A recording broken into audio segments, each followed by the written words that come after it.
It's back to school season, and Clorox is donating 2 million disinfecting wipes to classrooms across America. Because back to school means things can get a little bit messy. Just ask second grade teacher Mr. Torres. Put me and just one Clorox wipe on a team? We can take on crayon smudges, sticky fingerprints on every surface, sneezes on the door handle, juice box explosion by the sink, snack crumbs, and don't even get me started on the bathroom passes. Clorox disinfecting wipes. Teacher's #1 wipe. Think about it.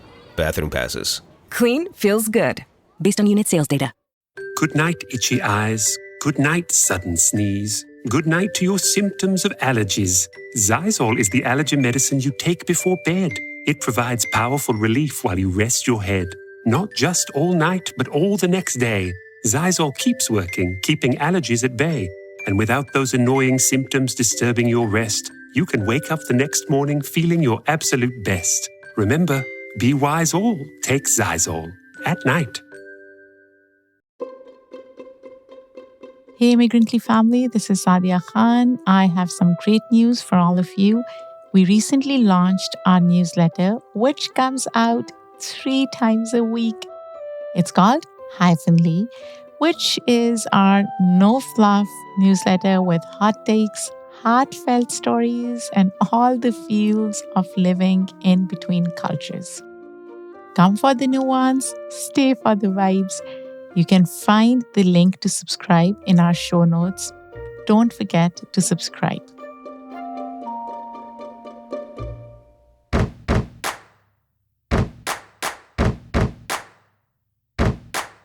Hey listeners, welcome back to the Immigrantly Circle. I am your host, Saadia Khan. As summer winds down and we start gearing up for the rhythm of fall, I thought it would be the perfect time to pull one more episode from our vault and share it with all of you. And I have a reason. My guest in this conversation is the brilliant Sangeeta Pillai, an activist, writer, podcaster, and the creative force behind Soul Sutras and award-winning Masala podcast. Sangeeta has spent years challenging taboos and amplifying South Asian women's voices, and this year marks an especially exciting milestone for her. Her debut memoir, Bad Daughter, was published on September 3rd of this year. After 7 years in making, she even celebrated its release with a powerful launch event in London. But before we dive in, just a quick reminder, subscribe to our newsletter Hyphenly, check out our Immigrantly channel called Immigrantly Uninterrupted on Apple Podcasts, and come hang out with me on Instagram at It's Saadia K, which is at ITSSAADIAK.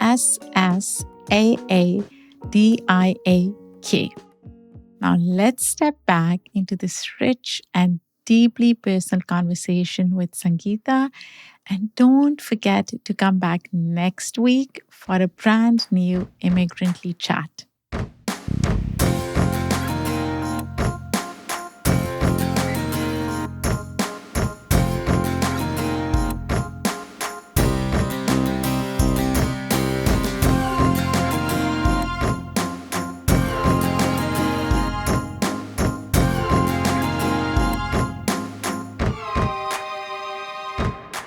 Welcome to Immigrantly, Sangeeta. I am so happy that you're here, and I love the bright red on you.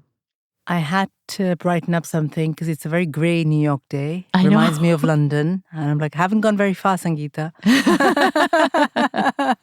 When did you come to New York? So I've been here for, this is I think day 8. How are you liking it so far? So I love the city. I love the energy. I love the buzz. I'm constantly lost, which is why I'm late to this podcast. Which is all fine. the streets look the same to me. And 42nd, 43rd, 40th. I'm like, I was on 44th now. No, you're on the wrong street. How long are you staying in New York So for? I'm here for another 2 weeks. I'm here for a total of a month. I want to really kind of get into the groove of the city, meet a few people, do interesting things, really kind of understand the vibe of this city. My first impressions are amazing. I love it. You know what? I've lived in this city for over 13 years. And I still haven't seen so many places and I haven't done so many things. So I'm glad that you're trying to do everything in this Yeah. 1 month and you're trying to explore it because it's an incredible city. Yeah. It reminds me of Lahore. It reminds me of Mumbai, funny enough. Right? Yeah. It's a bit crazy, It is a bit crazy. which is what it is, I think, which is what reminds me of Mumbai. Sangeeta, talking about Mumbai, now on your podcast, in different interviews, you've talked about how you grew up in a Mumbai slum. For listeners, what was it like growing up there? Can you take us back to your childhood? It was, I'll be honest, really, really hard. It was tiny. I think maybe there were how many kids at that point? Two kids, mom and dad, and the whole home would have been double of this podcast studio, probably. So what they call the bathroom, which is like a little bit, literally like a space with a hole in the ground, was there. The toilets were outside, so you had to kind of go outside to, use the facilities. It was really, really hard. And I guess maybe being there, I didn't really know any different. I think until I moved away. Now when I reflect back, now I lived this very, very different, quite privileged life in London. And I think about what it was like for us. And I almost can't feel a bit disconnected, if that makes sense, because it's so different. It does make sense, but why do you think that part of your life is important for you to talk about? I think it's the journey that's really, really important to talk about. And all immigration journeys, as you know, you come from one place, you end up in another. And you've got to make those connections between the places and who you were at that point and who you are now. And for me, it's very important to talk about it. And I'm only starting to talk about it now because it's hard to come from there, to be here, sitting with you now in New York. If somebody had said to 5-year-old Sangeeta that, you'll have this amazing life in London, then you'll be in New York talking to another podcaster. From Pakistan? From Pakistan. Of all the places. I would have not believed it because it was inconceivable that someone like me could ever leave the slum, that someone like me could have a life, could have my own home, all of these things where I have 2 bedrooms and 2 bathrooms. It seems luxurious. So it's very important, I think, to talk about the journey. Sangeeta, you said what you were and what you are now. Who are you now and who were you back then? So back then, I was an Indian girl from a very traditional Indian family. I was the first girl in my family to go to university, to get a job. So that's who I was. And part of my journey was also to fight with my family to have the rights that I wanted. They wanted to get me married off when I was 18, 19. I didn't want to do that. So that's who I was. And now I'm very much my own woman. I, run my own podcast. I've got a really successful podcast. I have my own home. I kind of inspire other South Asian women, really, to challenge some of the things we've been taught. So I think I'm a very different person to the person I was. And it's been kind of this journey of pain and growth and privilege also, I guess, at the end.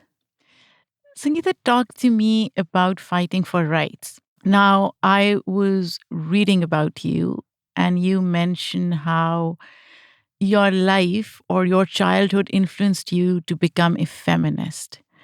And there are so many emotions that conjure up when we hear the term feminist. It means different to different people. I don't subscribe to white feminism. I believe in intersectional feminism, but I think that too has evolved in some ways. When was the first time you heard the term feminism and how do you define it?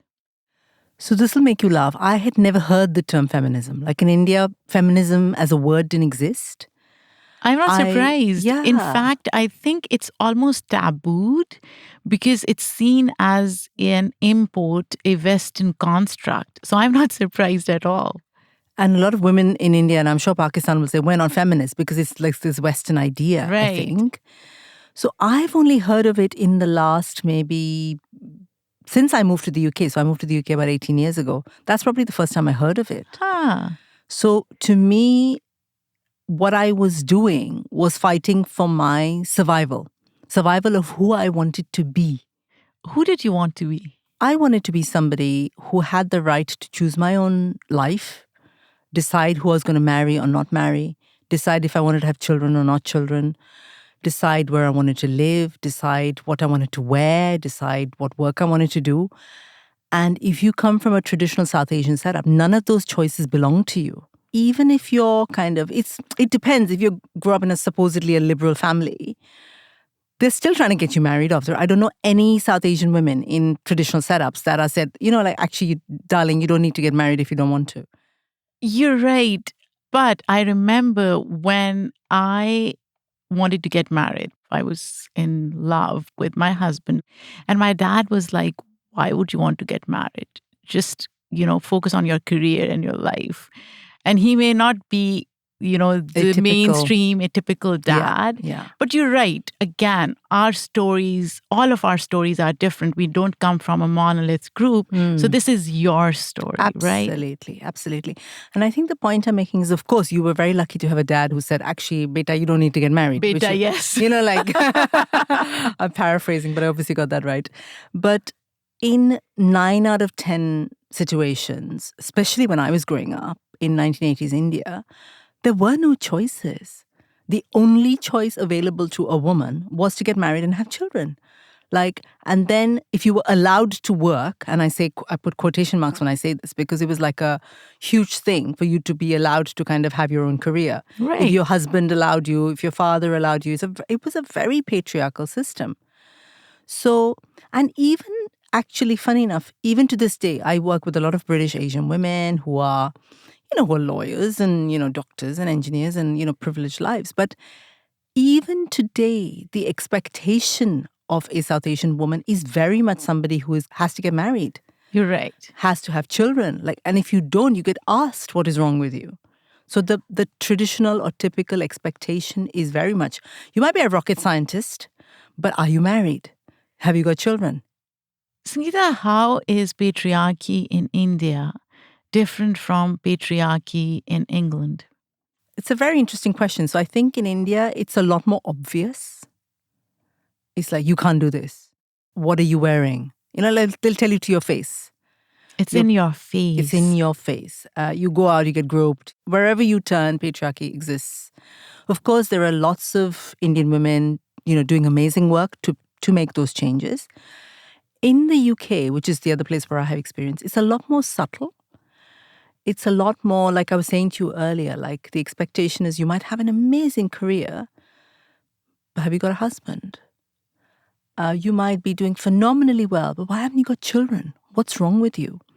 So, this expectation comes from, it's an old expectation and we've carried it on. Also, I think the interesting thing in the UK is the migration history, because this is kind of what's relevant to your podcast, is I'd say maybe 3-4 generations old. So they moved maybe in the 40s or things like that. And I think when they moved, they experienced a lot of racism, the people that moved at that time. And maybe they weren't the most economically advanced people as well. So they ended up corner shops and things like that. So even now, I feel like that kind of ancestral trauma is carried on. So even if you're outwardly, I don't know, you feel British, you might, whatever, there's still that subtext of like being Indian or Pakistani or Bangladeshi means those traditional values, because that's what your great-grandparents or grandparents brought with them. Sangeeta, but patriarchy exists for the dominant population as well. White women face it in Western societies too, right? So patriarchy is this one universal fuck-up that everybody experiences. Yeah, absolutely. And I think there's no getting away from it. The world is run by men. Right. Big corporations are run by men. Social media is run by men. Financial institutions are run by men. So, not that we are against men. Why not? We're just asking for equality, which might be like a very revolutionary idea. I know. But can you give us the same money and the same opportunities that you have? So of course white women face patriarchy and are struggling against it.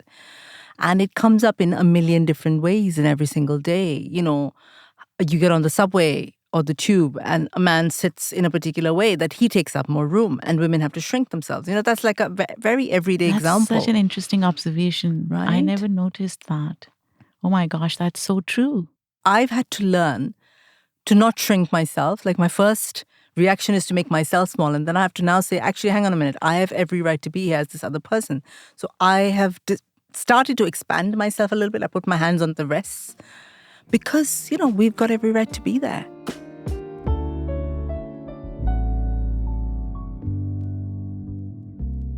Sangeeta, I want to talk about issues that are tabooed. You talk a lot about sex and sexuality on your podcast, Masala podcast. Guys, you should absolutely listen to it if you haven't yet. In fact, your podcast starts with Besharam, Badtameez. Why did you choose to start it with those words? And how did you come to terms with being comfortable around talking about sex? So the reason I started with those words, is Badtameez, Besharam, is because we hear that all the time, even if we don't directly hear that. It's like you're wearing this outfit, it shows whatever, your knees, Besharam. You're talking back to your father. You're asking questions, Badtameez. Oh, you can't ask questions. You can't ask questions. How dare you ask questions? That's just the rules, right? So to me, I wanted like a shortcut to sort of get people to that place where like, oh God, I've heard that. And, obviously the limitation is it's only in Hindi. And I speak, I'm Malayali. There's a lot of South Asian languages, but I had to pick the most common one and Hindi felt the safest. But the reason I chose that is like, if anyone tunes in, it's like, okay, what is this? Because those are the things we've heard growing up, every month of every year of our lives, if we did something any way different. So that's the reason why. And I think your second question was, how have I got comfortable talking about sex? I think sex and sexuality are intrinsic parts of who we are. Our bodies are beautiful. Our sexuality is beautiful, whatever that might be for each of us. I think particularly South Asian patriarchy has taken that away from us, that power. Again, the message is, if you're getting married, your sex or your sexuality belongs to your husband. You have sex to please somebody else. That's what we're taught. I wanted to really challenge that and really get us to sort of sit up and notice, to say, hang on, I've got this body. I've got the right to pleasure, and not just sexual pleasure in every sense, but sexual pleasure too. It belongs to me. And why should I give it away to somebody else, So that's the reason I started talking about it. And I think it's very important. Sex isn't just a ha-ha, nudge, wink, wink thing. Sex is who we are. Sex is how we became. We came into this world. We're all a product of sex. You, me, everybody else in this room, right? So when we start to get comfortable with that, we start to get comfortable with ourselves, our identity, our body. I think of it as an expansion of ourselves when we get comfortable with our sexual self. So here's the thing. When we think about sex and sexuality, as you said, it's something that we should be comfortable talking about. But I assume it wasn't this aha moment for you. It was probably a journey. Can you walk us through how you became comfortable talking about this? Because a lot of times people think, oh, she had this particular memory or moment where she was like, now I can talk about sex. It doesn't happen that way, right? No, it doesn't happen that way. Exactly like you say very rightly, it was a journey. Growing up, nobody talked about sex. And I don't know how it was in your house, but even if there was like a kissing scene on the TV, my mother would say, what is this crap you're watching?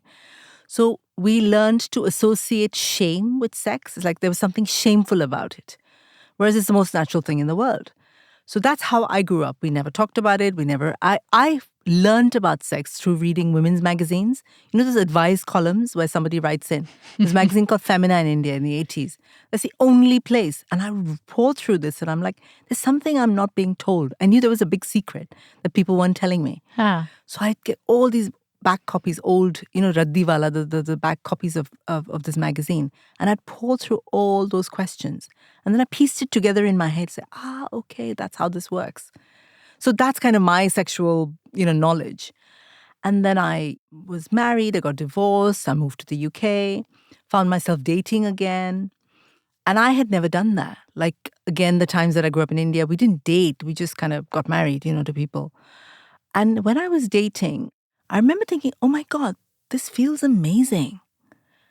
And I remember thinking, but if this feels so good and so natural and so amazing, why are we told like this is wrong? And And then it occurred to me, yeah, we're told this is wrong because they keep us away from our bodies. It's the best way to keep somebody trapped is like to say you're disconnected from your sexual, most kind of vital self. So that's kind of my awakening in that sense. I started to think about it. I started to write about it. I've written quite a lot about sex as South Asian women, why we're kind of disconnected from it. And I've come right back where now I talk about, within our culture, I talk about things like Kama Sutra and Tantra. That comes from South Asian culture. So it's not like we were always like, oh my God, we're never going to talk about sex. We did. We wrote the whole kind of tome about sex in 4th century BC when I think the Europeans were climbing trees, if I'm not mistaken. We were writing about this etiquette of how to be a good lover. You know, how do you please your partner? How do you woo them with, like, you play the veena and you give them pan and you like this whole kind of, it was a skill to have. Every kind of cosmopolitan person learned, I don't know, how to play the veena and how to be good at sex. It was kind of expected of you. And this is where we come from. This is our culture. So somewhere along the way, we've kind of lost it. And I want to kind of take us back to that. Talking about taking us back, give me an example or an anecdote of a conversation that you've had with another South Asian woman, maybe your guest, and something that you learned, something that surprised you. I interviewed a South Asian porn star on Masala podcast. She's called Sahara Knight, and she's been in like Game of Thrones and things like that. But, you know, her primary work, she's a porn star. And she talks about, on the episode, so go listen, about a specific South Asian fetish that she comes across in her work. So she's also like a sex worker and a porn star. So apparently South Asian men have like a auntie fetish. Oh, no. Yes. Seriously? What the hell? So again, it doesn't surprise if you know, like a lot of our culture still, unfortunately. Why doesn't it surprise you? It doesn't surprise me because as a race, we are very repressed. We're not allowed to talk about sex. We're not allowed to have sex. We're not allowed to like watch it on TV, whatever. There's no big, openness about it. What are the only women a lot of Indian men see or Pakistani men see? The aunties and the mums. They're not hanging out dating other girls. They don't meet girls their own age whom they're having sex with. So where's it going to go? This is sex is a very natural human urge. And it's got to go somewhere. There's nothing wrong with auntie fetish, though. There isn't. I mean, we are not being ageist. No, not at all. Not at all. But I just thought it was really funny. I had this vision of all these young Indian men like looking at all these aunties going, oh my God.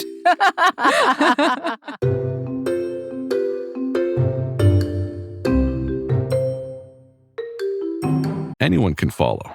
It takes something special to be an original, which is why the 2025 Lincoln Navigator SUV arrives with new ways of surrounding you in luxury, including the ultra-wide 48-inch panoramic display and the multi-sensory Lincoln Rejuvenate experience. A true original never stops evolving. So meet the 2025 Navigator, the original that's all new and better than ever. Learn more at Lincoln.com. Lincoln and Navigator are trademarks of Ford or its affiliates. So you talk about issues that are often tabooed, difficult conversations, right?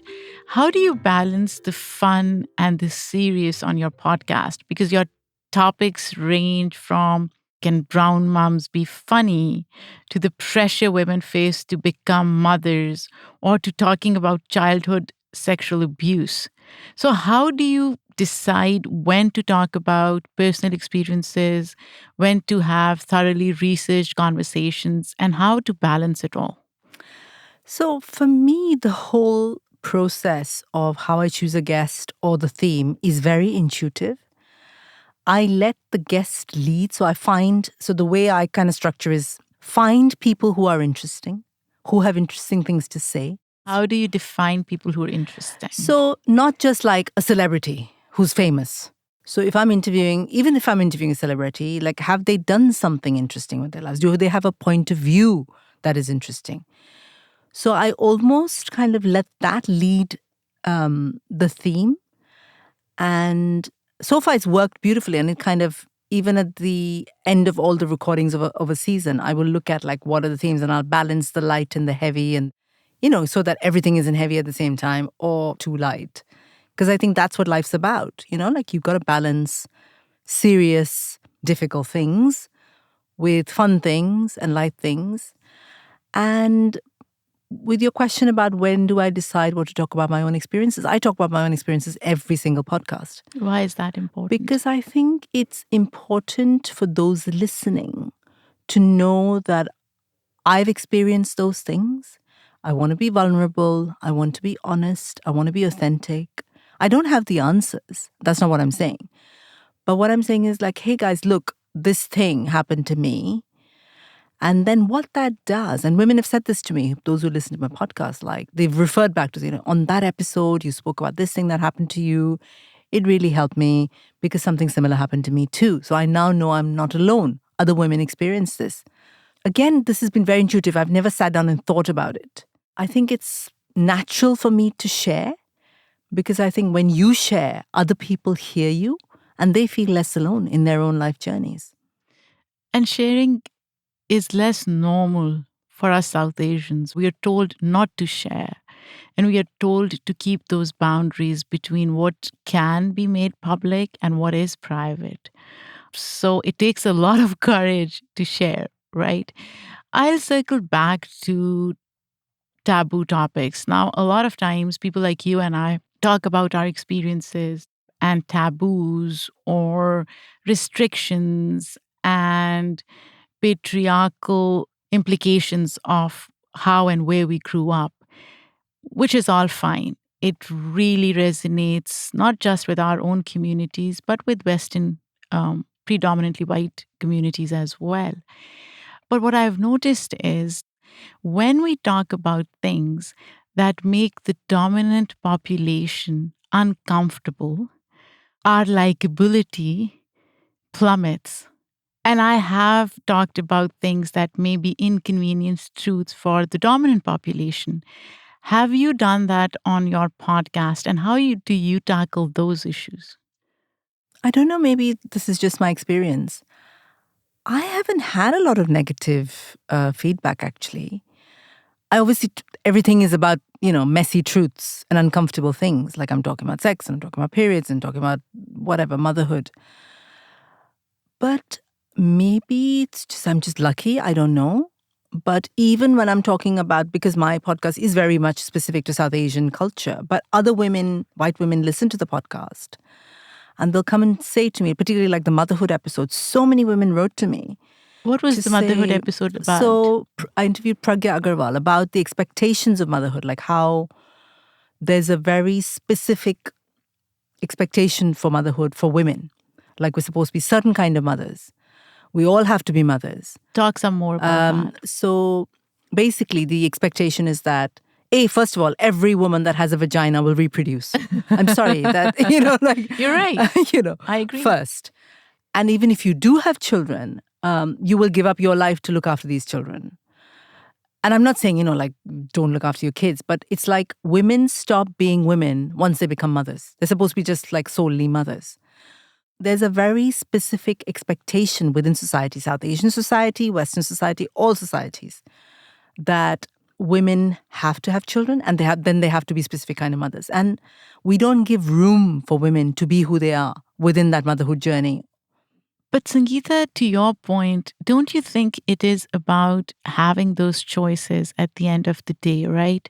So if women choose to stay home and take care of their kids, that's okay too. If women choose not to work, that's fine. Absolutely. And that's what feminism is about. I was speaking to a friend yesterday and she was saying this to me. She's like, I am a feminist, but it's not what you expect. And I turned around to say, but that is exactly feminism. If you want to have 10 children and stay at home and have your husband look after you, yes, by all means. The point I'm making is it's about choice. Right. I think feminism gives us choice. And unfortunately, in the world, women don't get a lot of choice. We're either told directly that we have to be a certain way or grow up with this conditioning that we have to be these kind of people who do these kind of things. And as you said, this is true for all women. Every woman, whatever your culture, whatever your ethnicity, whatever your background, we carry this baggage of what we're supposed to be like. And not just whether we're mothers or not. We're all supposed to be skinny. We're all supposed to look amazing at all the time. We're all supposed to have our hair perfect or whatever, So there's no way to be a woman without, fitting into those very specific boxes, I think. You talk about feminism a lot too, but don't you think in some ways feminism is also exclusionary of, say, trans people? And I wonder, as feminists, why can't we use the term activist? Why is the term feminist more apt in some situations? I think they are interlinked. To be a feminist is to be an activist. It's how I identify. So I always say I'm an activist first, because my activism is about women or those who identify as women to get a voice in the world, to have the opportunities, to have the choices that the rest of the world has. So I think they are interlinked. And I think, like we were saying earlier, it is just about people having choices and equal opportunities, whoever they might be, whatever they might identify as, and that freedom to say, I identify as a woman, or I identify as trans, or whatever that might be. So I think we're fighting that same battle. We might have different words You're right. to describe it, but we're asking for the same thing.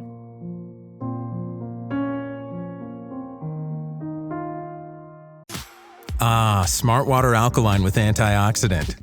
Whoa, that's refreshing. And a 9.5 plus pH for every way you move. I did take a Spain class today. Restoring like a pro. Smart Water Alkaline with antioxidant. For those with a taste for taste. Grab yours today. New Icy Hot. Nighttime recovery. Relieves pain at nighttime while your body recovers. Icy Hot. You're so back.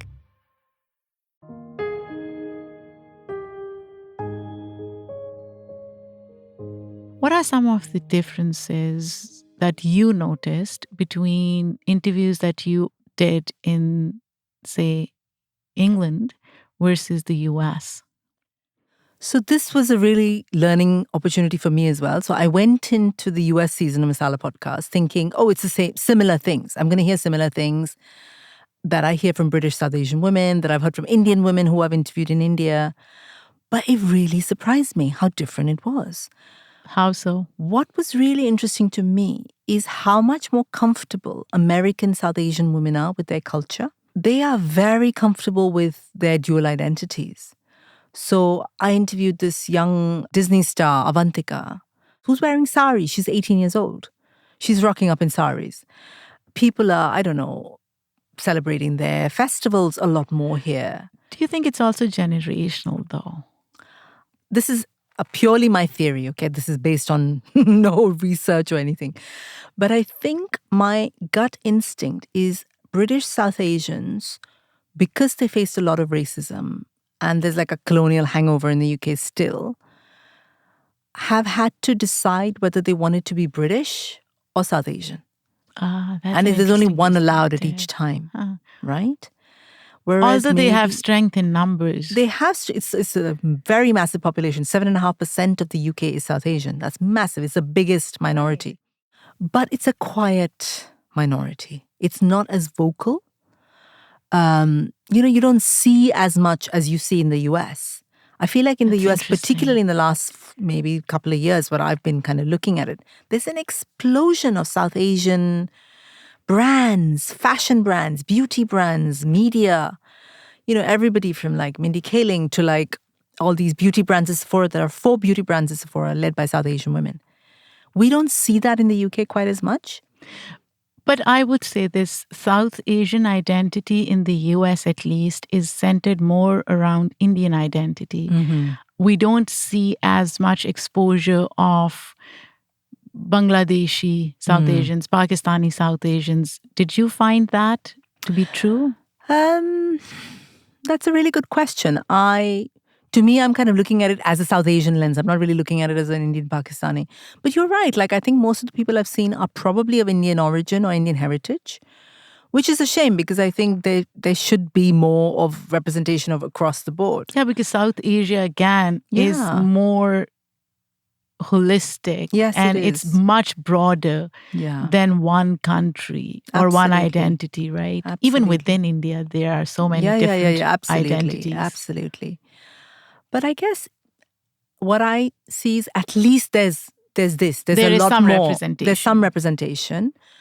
And there's a lot of it feels like very successful representation, which I feel like in the UK, I don't know, I was speaking to somebody, the last South Asian thing I saw on TV was goodness gracious me, like in the 90s. I haven't really seen too much else. And I talk about the lack of visibility of South Asian podcasters. I just did an article today. I tagged you actually. When we finish this podcast, you can go listen about how invisible we are, South Asian podcasters, within the podcasting landscape. You're right. Like I go to I win podcast awards. I'm standing there, I'm looking around, and there might be another 4 or 5 people that look like me. The rest of the room is full of white people. Is it because South Asians don't like to podcast? I think they don't think it's for them. I think like anything, you have to see it to want to be it, You've got to see a lot of people who are maybe South Asian podcasters, and then maybe young South Asian people might want to be podcasters. They don't see it at the moment. In a similar way to now that we've got representation of South Asians in media, I'm sure there are a lot more people want to be producing TV or be actors or whatever, or have fashion brands or beauty brands, right? You have to see it, but I don't think we see it enough. So I think that's probably why, in my opinion, I don't really, I'm not an expert, so... I love it. I love it. You're right. You bring up so many important points. Sangeeta, what's next for Masala podcast? So I really want to do another American special. So I did season 5. So I've got 11 episodes speaking to amazing South Asian American women like the Vogue editor, Varsha Sharma, Ravina Aurora, who's a big music star, Reshma Sojani, who's like a very successful entrepreneur. So I've really loved these conversations because it's taught me a lot. And I'm somebody who needs to learn and do new things. I get very bored with the same thing. So I feel like I want to continue and do another American season and really have a few more conversations like the one I had for this.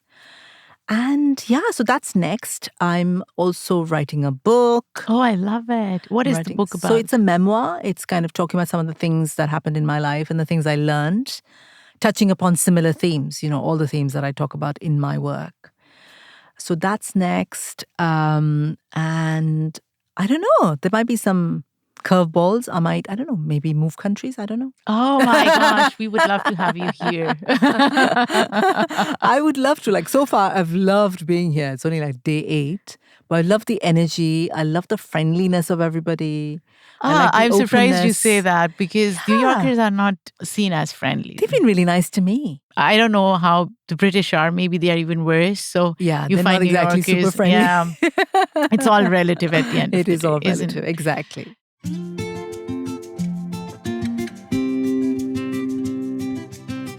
In the end, I'm going to ask you to define America, the US. I've been corrected, by the way. People have said, why do you say America? Because, America is North America, Canada.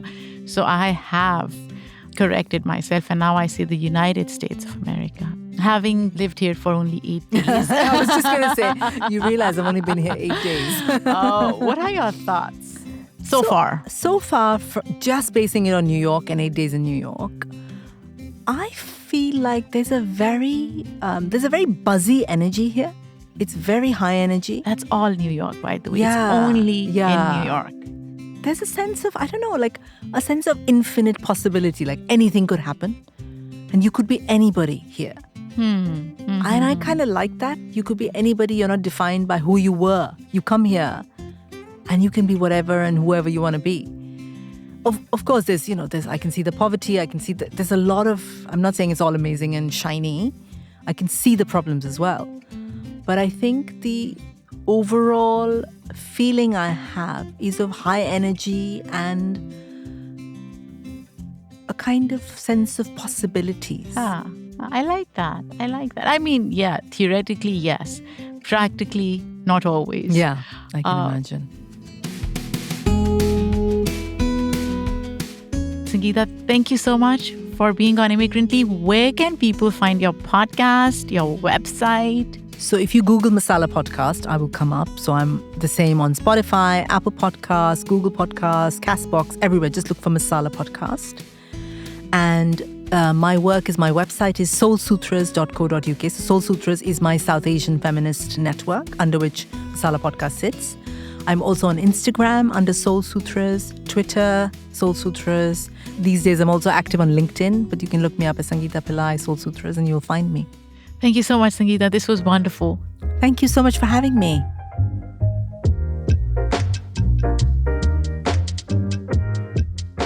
Wow, what a fun conversation. I hope all of you enjoyed our chat. Now, if you liked the conversation, if something resonated with you, if you have thoughts, write to me. I would love to hear from all of you, our listeners. You can write to me at sadia@immigrantlypod.com.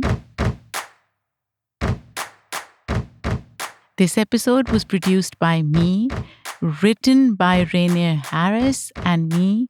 The editorial review was done by Shay Yu. Our editor for this episode is Steve Martin. Theme music for Immigrantly is done by Simon Hutchinson. Come back next week when we have another important, incredible conversation for you. Take care, be kind to yourself and to others.